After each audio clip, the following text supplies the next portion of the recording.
Hello, everyone. Yuval Teren is here, a communication coach and human analyst. And today we are here with Adam Wallace. He's from Scottsdale, Arizona. He's a real estate developer, investor, and a consultant.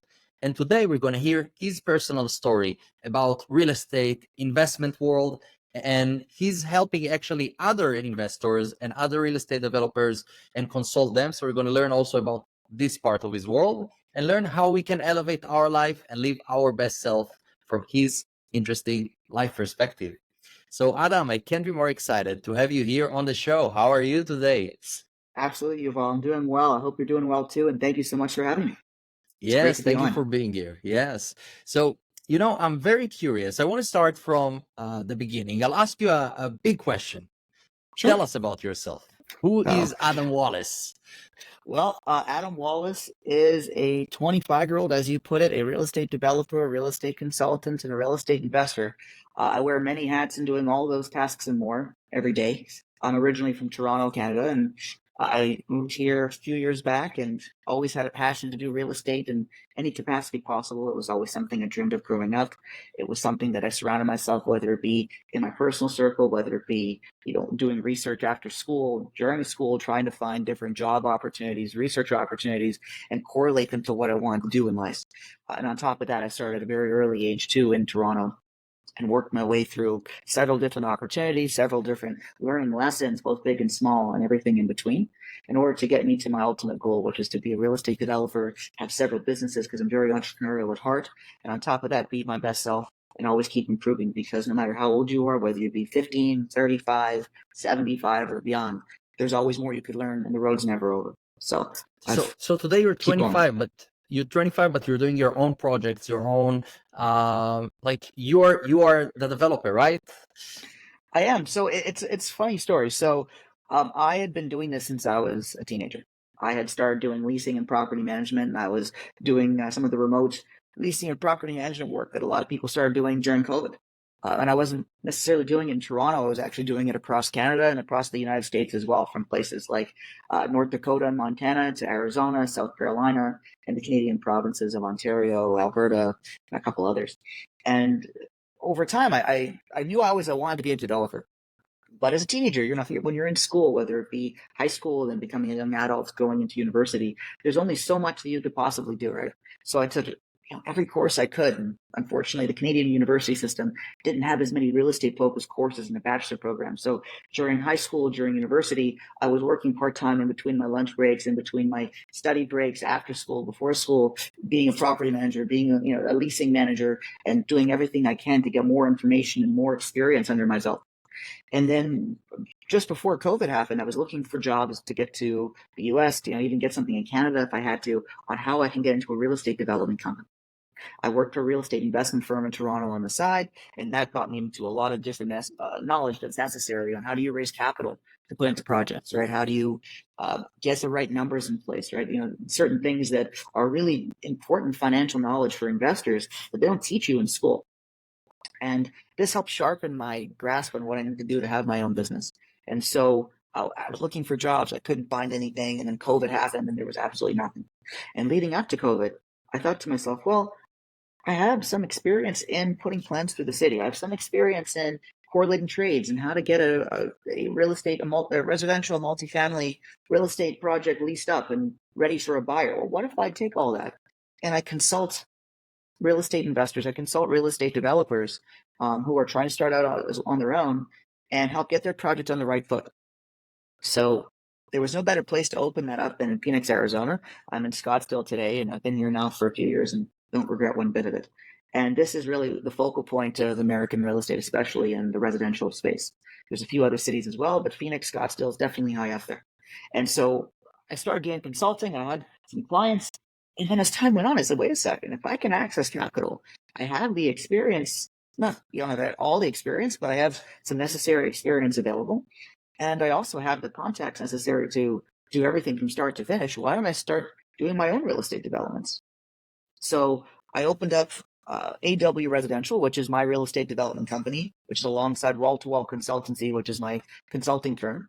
And over the last couple of years, I've had 3 different real estate development projects, 2 of which are townhome rental communities that are in the city of Phoenix, as well as I have a flagship development now called Parkside Villas in a suburb called Chandler, one of the fastest growing suburbs in the United States, where we're selling 3 and 4 bedroom single family homes that are actually for sale.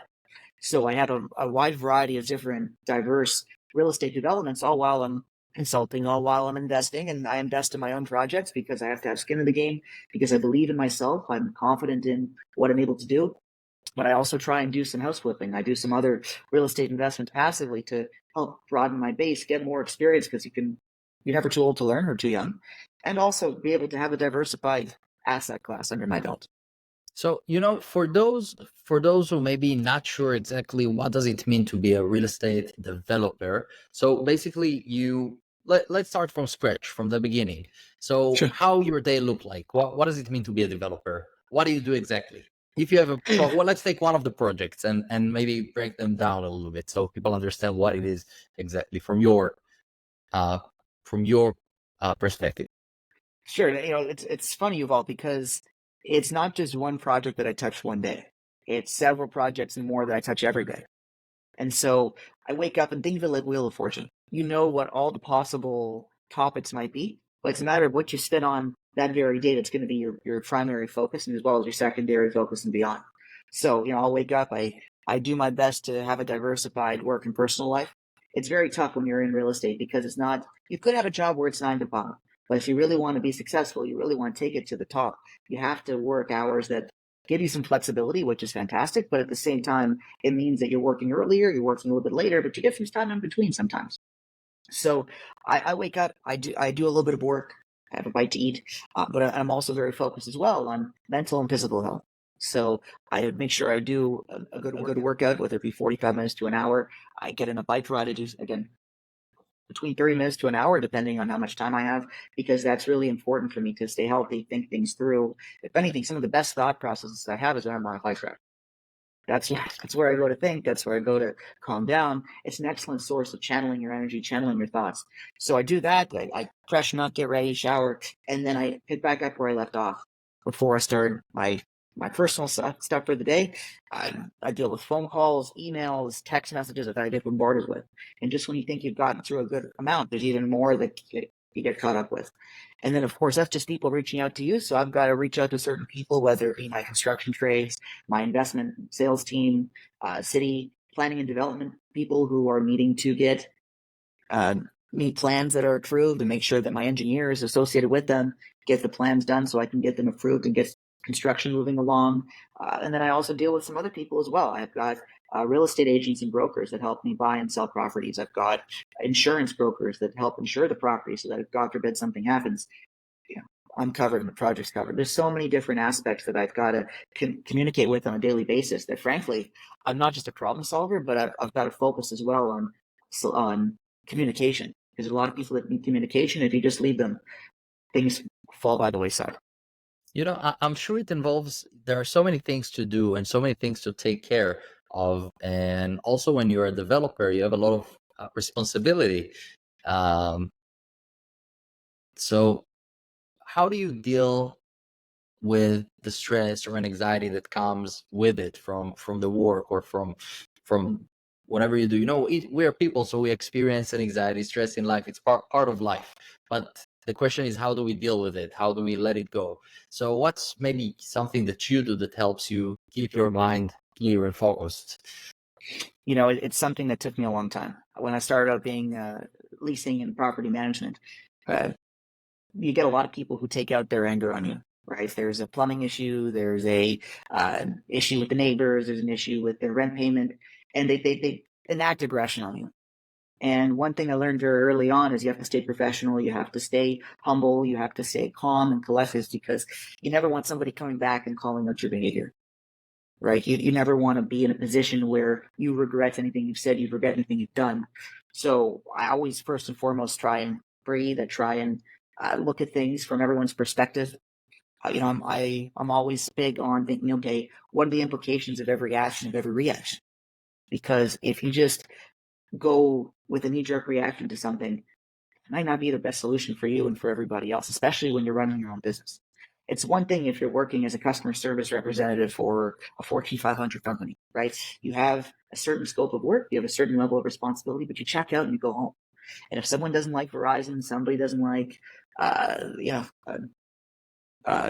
NBC or whatever big company, so be it. It's not really your responsibility. But when it's your own company, you have to put your best foot forward all the time. So it involves having some personal time, right? Going on that bike ride, having that workout. It involves seeing family and friends for dinner, for lunch, calling my Oh, fiance, calling, family, my grandmother, right? Keeping in touch with those people, getting a fresh mind, and then coming back to it as well. And you'd be surprised by how much more you think through, how much more you're able to handle things better than just sitting there on your computer or your phone saying, shoot, I really wish this would just go away and I have to be on it 24/7 until it does. I'm curious to go through like the real beginning. So you're a 14-year-old, you start to develop real estate. What brings a 14-year-old into the world of real estate? How does it all begin? Like were you dreaming about it at a younger age? Were you where what brings a 14-year-old to start doing real estate in their life? Well, when I was probably 5 years old or four, my parents built a new house. And it was really exciting for me to see a whole home that we got to live in and had as our own that was built from scratch. It was this old 1930s shoebox essentially that just got raised, and a new home that was based on our own designs, our own floor plans came to life. And I always thought that was a really cool concept. And then my dad started getting into real estate just before the 2008 financial crisis. And I started walking around one of the homes he was building, and I was really invigorated by all the trades coming in with their materials, and again putting together this brand new home that someone's going to call their own, that he was responsible for putting together. And then he got into a lot of the foreclosures, right? Phoenix, he was also doing it in Phoenix. And at the time in 2008, 2010, Phoenix was one of the hotspots similar to Florida with the most amount of foreclosures, the most amount of distressed properties. And as I started observing that, I said, wow, there's so much opportunity in real estate. You don't just have to build, but you can invest, you can renovate, you can take something as is, and you can do so much with it. And what really intrigued me was the fact that I could be involved in putting together someone's home. I could be involved in planning a community. Nothing excited me more than when I was 7 years old and I was sitting in the playroom of my house building Lego homes, building a whole neighborhood with garages. I'm a big car guy. The garages was really an exciting part, and having the houses and the bedrooms and the bathroom, just putting the whole thing together was just really a thought-provoking process for me that really motivated me and inspired me. And so by the time I hit my teenage years, between 12 to 14 years old, I started saying, okay, how can I get involved with things such as leasing, property management, construction work, right? I spent some time also as a teenager on construction sites being a laborer and shadowing different construction trades on how I can how I can understand how they do things. And so while I may not be an electrician or a plumber or an air conditioning guy, you have to understand what they do to a certain extent so that when you're a developer or a real estate investor, you can help supervise that work and ensure they're doing your job right. So all that together motivated me to come to where I am today. And then, of course, keep accelerating as I go year by year. Wow. So your father started a company back then a little before 2008, right? Yeah, 2005. 2005. And it's amazing how, as kids, we can learn from our parents and but it's not necessarily means that people are going to do the same thing or follow their parents' steps. Sometimes we find ourselves in different directions. Um, and it's curious. I'm curious to hear why do you feel real estate is something that you want to do? I'm sure maybe you had like hobbies in mind or other things in mind as you were a kid, but something attracted you more into real estate. So why did you choose real estate? So I was always into business when I was a kid as well. I'd build my Lego homes, but I'd also, pretend with my sister, with my cousin, that we would run a business, whether it be a hotel, oddly enough, a car rental company, real estate business, restaurants. I was always trying to role play having a business and running the business as my own. And so real estate involved having homes, and I was always, commercial real estate, industrial real estate, where you have big like Amazon warehouses, or commercial where you have, Macy's, you have a PF Chang's. Those weren't necessarily my cup of tea.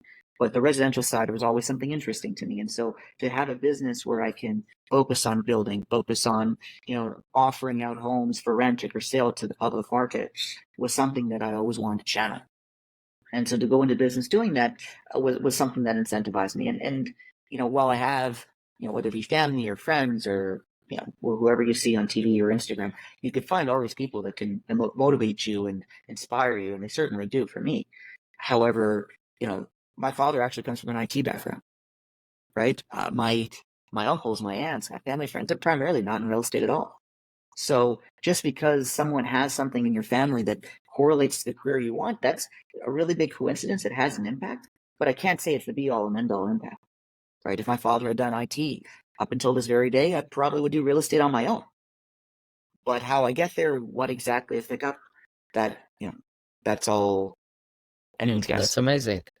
Do you think there are any specific characteristics that a person needs? If some of our listeners, for example, they want to get into real estate and start to maybe do investments or become developers, and they want to start to get involved in real estate, do you think there is any specific characteristic that they need to have in order to do it? Or more introvert, more extrovert, more anything, or each one has their own uniqueness? What's your perspective about it? Well, there's room for everybody, whether you be an introvert or an extrovert, whether you have whether you have a lot of confidence, whether you know how to sell, whether you know how to do numbers and sit in the back. I mean, I look at everyone that works with me. There's people of all stripes on personality, all stripes of work ethic, all stripes of skill set. Right? Somebody who will help do investment due diligence on raising capital might need to have a more personable, more outgoing personality, similar to someone who's a real estate agent, right? But somebody who's a general contractor or somebody is a framer, they don't necessarily need to be a big personality. They don't need to be the loudest voice in the room, the most confident person in the room. But what you need if you want to get into real estate is you need to be able to be flexible. Because by being flexible, you get flexibility back. I'll give you an example. So if you want to be a real estate agent, which is really the number one thing people think of when they think of being in real estate, you need to be able to say, okay, if it means that I'm going to sell a home or lease a home, I've got to be available after 5 p.m. on a weekday. I've got to be available on a Saturday or Sunday, right? Today, we're recording this on Sunday. I did work today, and I did work yesterday, and I did work after hours Monday through Friday, because that's just how I need to get my woods done. And you can't run a business of this magnitude or in real estate development if you just say, hey, I'm 9 to 5 Monday through Friday like the bank. That's not, there's some rigidity in that way that you have to look at. If you want something that's going to be, hey, I've got a lot of safe risk, I've got easy hours, there's some big firms you can work at, and like such as being a property manager, and that's great. But you have to have a thick skin, you have to be flexible, you have to be able to be motivated and driven. And if you have those three things, it's just a matter of what your skill sets bring you that you can be. So, if you're a numbers guy, real estate investments, or girl, real estate investments, right? You could be a real estate salesman as well, or woman as well, but investments are usually where the numbers people go. If you're good with your hands, you're creative, the trades are really needing people right now, right? Even though people talk about, immigration brings more trades, well, not enough. There's so many of our trades, in fact, the majority, who are baby boomers, and they don't have somebody that's going to fill their shoes. So within the next 5 years, I'm going to have to say, where do I find a general contractor, a plumber? Where do I find an air conditioning guy, right? All these trades, majority of mine at least, don't have someone who's going to replace them in their 20s, 30s, or 40s. So that's a big niche right now where people look at some of these dirty jobs of some of these trades that actually are very lucrative, make 6-7 figure salaries, and have a lot of scalability. But being a developer is something that you have to have some exposure in some other ways.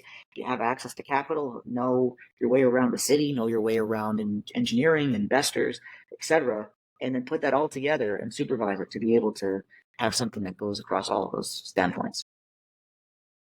Many people today say, all right, I'll do real estate and I'll become a billionaire. But life can't be that easy. It's not that I decide, okay, I'll do real estate and that's it, the magic happens. So what are the things maybe behind the scene, the maybe, I don't know, fears that developers might have, or things that the harder things in that field that you need to deal with that maybe people are not aware of, that that's like the harder part of it? Well, first and foremost, the biggest fear every real estate developer has is the economy and market trends, right? A lot of people look at the financial news and say, oh, there's a rate increase, there's a rate decrease, right? Who's Jerome Powell? These are things that everyone in the industry talks about from a development standpoint, from a sales standpoint, because interest rates really drive getting loans on construction. The interest rates drive what people buy and sell when it comes to real estate of all kinds.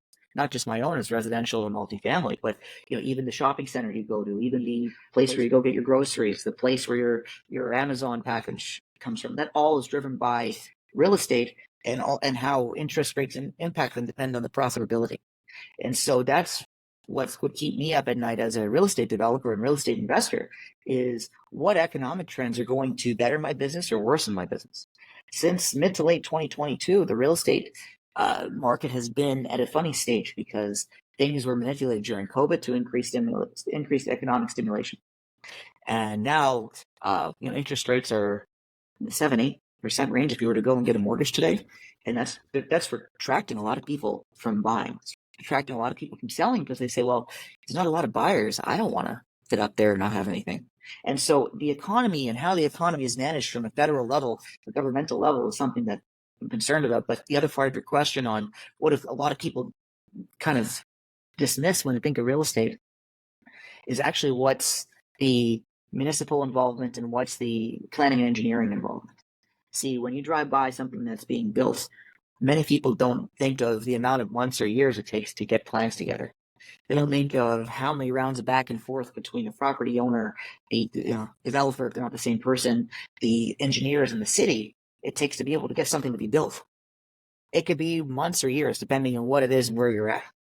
And that's something that's very cost intensive, very time intensive, and can really hold up a project. So on the consulting side, one area where my company's brought value is to help prospective builders or investors say, hey, let's take a look at that land and let's see what's really feasible for it. Just because you see an open field doesn't mean you can go build, a skyscraper. It doesn't mean you can go build, a big, 5-story resort with 3 pools, right? A lot of these things people don't take into consideration, and city planning is a big influencer on that with zoning. So those are probably the 2 things I'd say need to be considered when you do any sort of investment or development. And what do you think? What can you say for the people that right now they say, all right, I want to buy maybe a small investment. I want to buy a house, or I want to buy an apartment, or I want to buy something, but the interest rates are so high. Do you think they should still maybe go into that investment, or they should wait, or what do you think right now is the market that is going on currently? What do you think would be an advice for them, a good advice for them? Well, it depends on the person, and it depends on what their expectations are. A lot of people, and I'm Gen Z, you're Gen Z, a lot of people in our generation, and especially some of the millennials too, their expectations of what they want versus what they can get don't really match up. You have to say, based on where you live, how much do I have saved in cash? And how much can I get a loan for and qualify for? And what will that get me? And sometimes that means that you can't get anything, right? If you live in New York, you live in LA, Toronto, you may not be able to get anything based on how much you have saved up, and even if you get a loan. So you start to say, okay, do you change your expectations, right? If you could still buy something, do you move somewhere else? Do you take something a little bit smaller, a little bit older, a little bit more dense, or a little bit of a different characteristic than what you were hoping for? Or do you wait a little bit longer and rent until you can get something? See, the interest rates where they are today are actually not the highest they've ever been. They're the highest they've been in recent memory, over the last 10, 15 years for sure. You can always wait it out, right? But at the same time, it depends on your urgency. And there's always what's called a refinance. You can get a loan today and call it, mid 7% range from a conventional lender. And you can buy a home that you would be able to afford, generically speaking. And in a couple of years, maybe the lending rates go down to 6%, 5%, and maybe if you're lucky, high 4s. At that point, you can go and refinance yourself and cash out that loan, and now you're paying month over month less. But again, that depends on a person's urgency. One thing that we're offering at AW Residential for our new home developments in Chandler is rate finance. So we have a incentive that we're offering for new home buyers who buy within our community, where we're buying down the mortgage rate for a year. So what you pay for the remaining years does go up, and it's not exorbitantly high, but we do have a discounted rate for a year on that mortgage to make things more affordable, to allow you to sock some more money in from your paycheck month over month, year over year, so that once that mortgage rate goes up, you can pay off a lot more. You can have a lot more financial stability and security, especially in times like these. And then you can pay off your mortgage maybe just that much sooner, depending on how you manage things. So it goes down to what is your urgency, how much can you afford, and where can you afford it, and then from there look for the deals. Don't get yourself into buying and bidding wars, because those are always dangerous, and there's always the right home, no matter when it will come to your site and when you can take action, but it always works out. And would you say live where you invest, or live somewhere and invest somewhere else? Well, there's a few things that make that a multifaceted answer. So if you're going to do what I do and be an active investor, right? Because there's active and there's passive. If you want to actively invest in your projects and build them, and you have to be on site, at minimum, depending on what you're doing, once a week, sometimes every day. And you can't necessarily do that if you're doing that in Seattle and you live in Chicago, right? You have to be on there. You have to be on top of everybody, because everyone forgets about you and takes you for granted if they don't remember what you sound like and what you look like. Because that means you're not there enough, and it means that there's no urgency in getting the job done, and especially not getting it done right. If you want to be a passive investor where you have some capital and you want to have that money grow for you and continue on with what you do on a daily basis, then it doesn't matter if you live in that very same city. Sure, there's comfortability because you know certain areas, but you might live in a place where it's not really investable. There's many places in the US or in Canada, just as two different examples, where it's not a good place, in my opinion at least, to invest in real estate. But taking that money and investing it somewhere else will give you a lot more return on that investment, and that becomes worth your time. But if you're passive, you don't need to be in the same place for it, as long as you trust where you're putting it and what comes out of it. I think one important thing that it's important to pay attention to that you say is basically understand what kind of investment you want to do and what kind of investor you are. Understand who are you as a person, what's your plan, and then you will know what actions would be needed. So I think it's a good point for people to remember. First, know what kind of investment you want to do, but make sure you have a vision of what's your plan ahead. And from what I understand from you, if we go a little bit back, it's also learn the market around. There are a lot of things going on. Check everything. Don't rush into the investment. Check the area. Check the development of the city, of the area. Make sure you know the details. Research a little bit. So it's some great insights over here. I'm sure our listeners can take a lot from it. If we look at the real estate project, how many people involved in a development project? How many professionals? I will make it more specific. Anywhere from 50 people to 250 people. It depends on how big. It depends on what's involved in putting it together. And it depends on who you count. On my own team, I try and keep a fairly small, efficient group together. But if you start counting people who are contractors and that I basically subcontract out that work for me on these projects, I can easily say there's 200 people at a time. I don't talk with each and every one of them every day, right? Because the guys are swinging the hammer on the ladder to build your roof. I mean, I talk to each and every guy specifically, but I do talk to the main roofer. I do talk to the general contractor, the site supervisors, and so you have many of those. You have, again, people at the city. You have the investment people, the real estate agents. You have the lenders, right? If you want to refinance something or get construction financing for your project, there's several people in that department you have to talk to. And so there truly is, endless discussions you can have that, there's no such thing as a quiet day, and there's no such thing as you have nobody to talk to. It's just who do you talk to first to be able to get your task cleared from start to finish. So there's a lot of aspects, there's a lot of ways in, right? Engineering, as I mentioned before, is one thing that is so broad based, that has so many attributes into real estate. That's more of the construction side, but at the same time, there's when you're doing developments, you can't do it without having an engineering team and having engineers. So we talk about professionals. There's many things that people do coming out of college that they don't necessarily think is real estate oriented, but being something like a civil engineer, a mechanical engineer, structural engineer, especially, those are things that these are people that I deal with on a weekly, if not daily basis. So it's very broad based. How do you make sure everything would be on time and you manage all of it? Let's go a little bit to the management part of it. So how do you make sure everything is going to tick at the right time and everything is going to be ready and that all the people will work together to make it happen? Well, you have to lead by example. You have to, and in doing that, you have to work with everyone on your team, with big or small tasks, big or small involvement, to get them incentivized to have feel that they're as involved and as engaged as you are.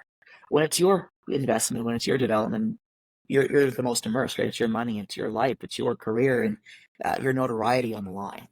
But when you have all these other people, they just say it's a job and it's not mine. I don't have the responsibility. So you have to motivate.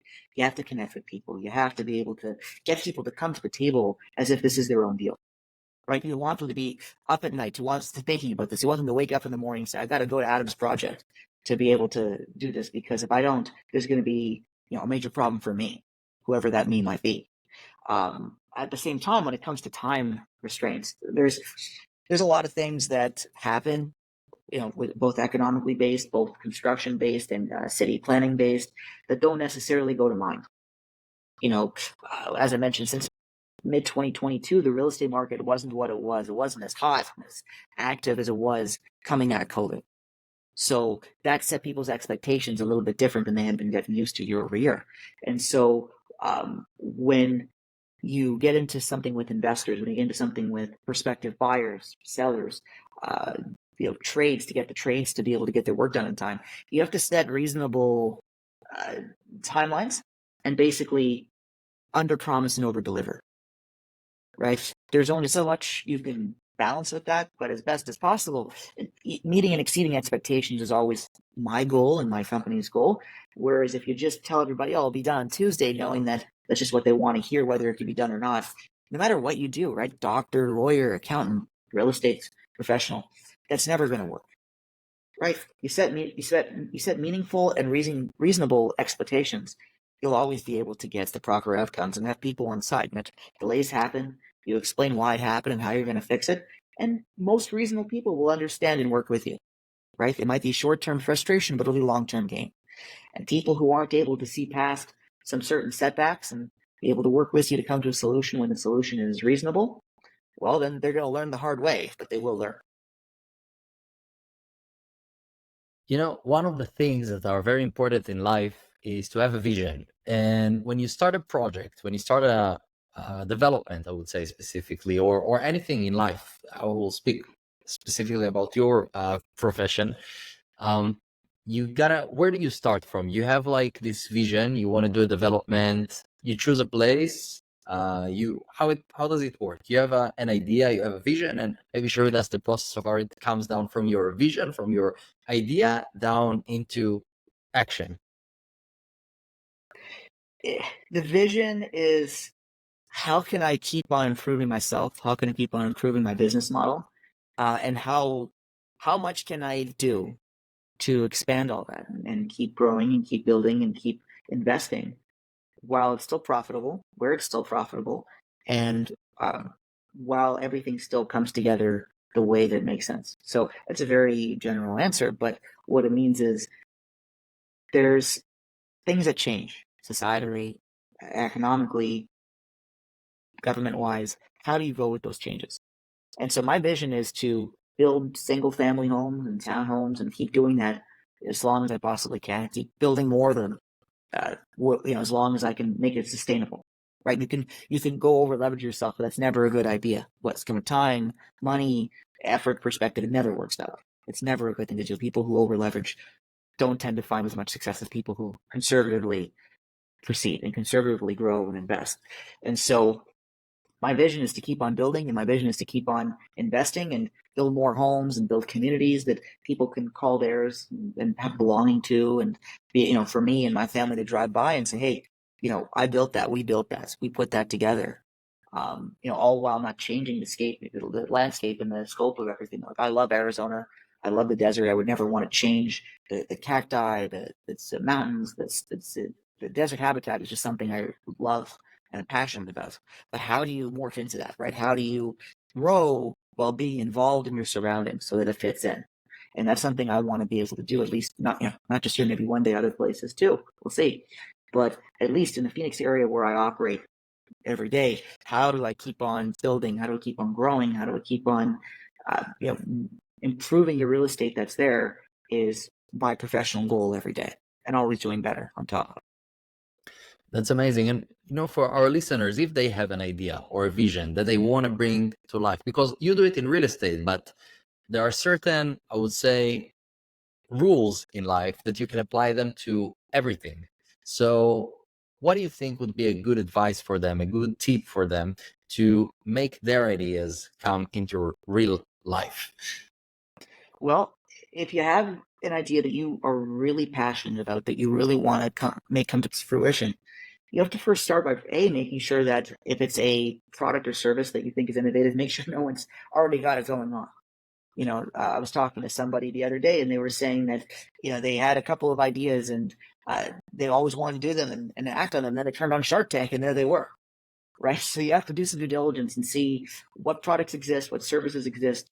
What do you want to do that's going to be huge, that you're going to create improvements with, right? And maybe through that process, you'll sharpen your idea better. Because a lot of people will ask me questions, is it'll feel like they're trying to poke a hole in your idea and deflate that bubble, all while they're really just trying to understand what you're talking about and envisioning.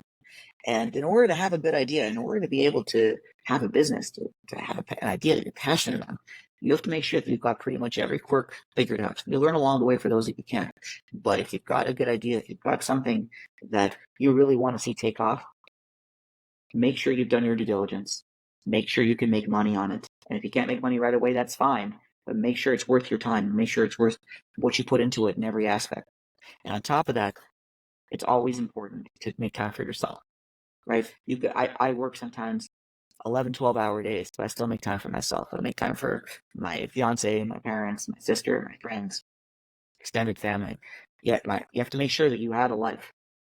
Your life, what you do has to be a part of your life. It should be a good portion of your life, but it shouldn't be your life. Right? And so if you consider all those things, you'll be able to get there. And it just takes time. Don't give up on it. Don't lose hope. Just keep on making sure that it works for yourself so that you're able to scale it. And over time, it'll come together.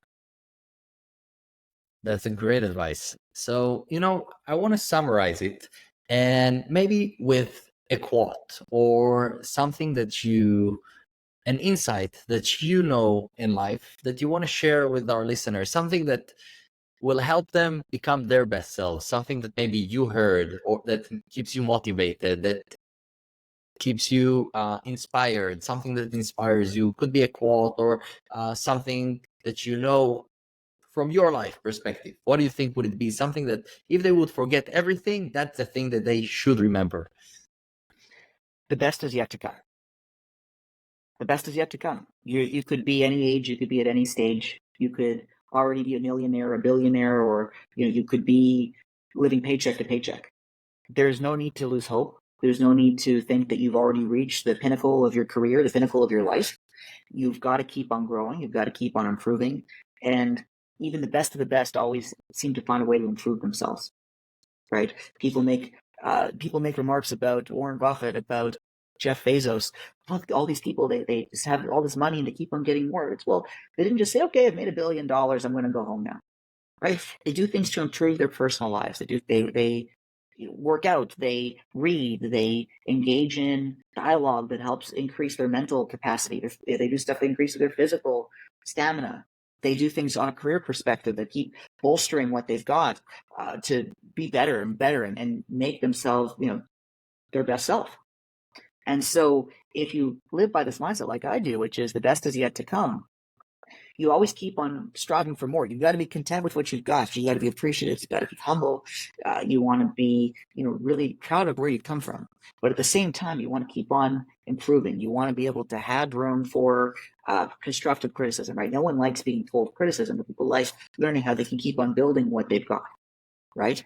Because if you only get better, what do you have to lose? There could be even more that you haven't thought of, that you haven't embraced yet, that will come by improving yourself, by taking to the next step. That's amazing. So, Adam, I want to thank you so much for being here with us, sharing your insights, your knowledge, and being such an open person with us and sharing from your personal story, life story, and ideas.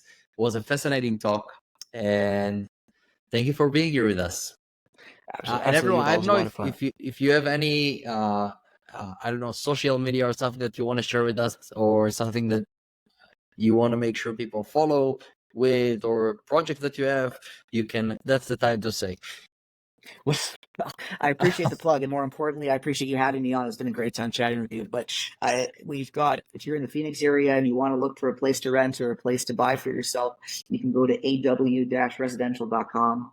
If you're looking to get into the investment world of real estate, you're looking to get into the development world of real estate, you want to do something in real estate and have your own project going on in some capacity, you can go to wallconsultancy.com. You can inquire on our page and see what we are able to help you with, and reach out, and we'd definitely love to chat with you further. But you can check on us in those two areas. We'd love to hear from you. Definitely. That's, as you already heard, it's going to be worth a lot. I So hope thank you so so. much, Adam, for being with us Thank you, today. Yuval. Good night. Have a good one. Take care.